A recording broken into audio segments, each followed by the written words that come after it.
I'm Alan Weiss, and this is the writing on the wall.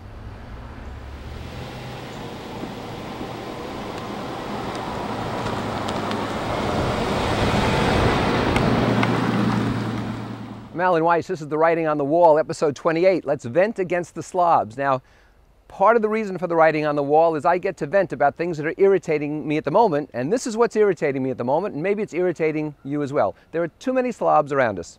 For example, how about the people who toss trash from their cars? What is that all about? Is the inside of their car so pristine that they don't want any kind of paper or anything else in there? It's got to go out the window? I don't get that one. How about the people who put cigarette butts all over the place? And they say they're biodegradable. Well, so is your brain biodegradable. But butts on the street look awful. I don't care if they do disappear in 4 years. And where are they most common? Outside hospitals, outside healthcare facilities.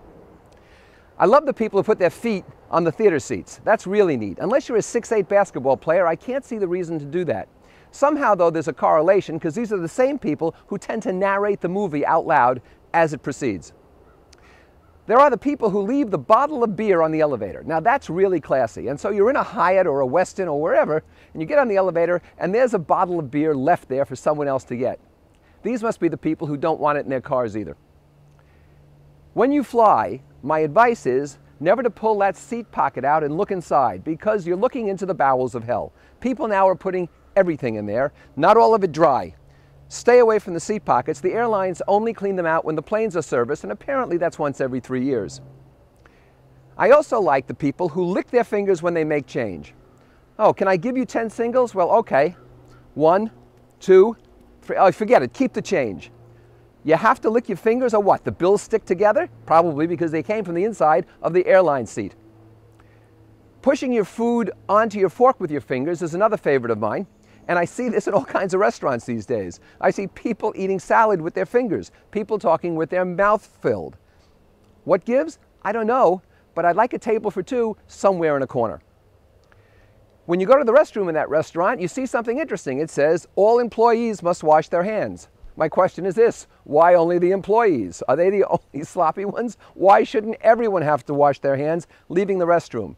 And why not something automatic that will open that door for you so you don't have to touch a whole lot in there? Then there are the spitters. People who think their saliva doesn't belong inside them, but outside them. I actually worked with a client, had a vice president who chewed tobacco. And he'd go through a meeting spitting tobacco juice in a cup. That was the worst example I've ever seen, but it's not too much better to watch people walking down a street and spitting all around you. When I visit someone's house, I don't like to use the guest bathroom if there's cat litter in there. Now I realize it's their house. Nevertheless, cat litter doesn't belong in the guest bathroom. I am a guest. Why not put a dog run in there? Put the little plastic wrappers. I'll follow the dog and pick up. What's the difference? People put out loose garbage. It winds up all over the place. There was one guy here who put his garbage can on my property, so if it got tipped over, it would spill on my property. Don't like that. Slob. The people who touch the pastry and the bread and then put it back again, oh, looks good, don't like it though, no, not quite the right flavor, and put it back, slobs.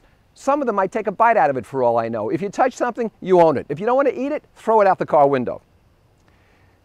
I like people who soil things that are in common use with some kind of body fluid. In other words, there's an internet nook in some hotel or some inn, and you go there and there are things on this keyboard that don't belong on a keyboard. In fact, they really don't belong in front of you at all. But something's come out, something spilled, and it's left for all to revel in.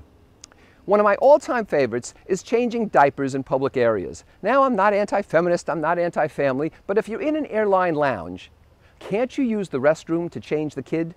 Do you have to use a couch in the lounge? Is that really necessary, especially when your kid appears to be 5 years old?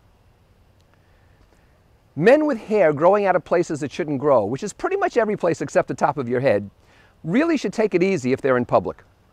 It's a real mealtime treat. And if you've ever seen a comb over in a strong wind, not something to write home about. Well, that's it for now. I'm through with my easel sheet. Koufax, come on, let's straighten up. Koufax, come on, Koufax.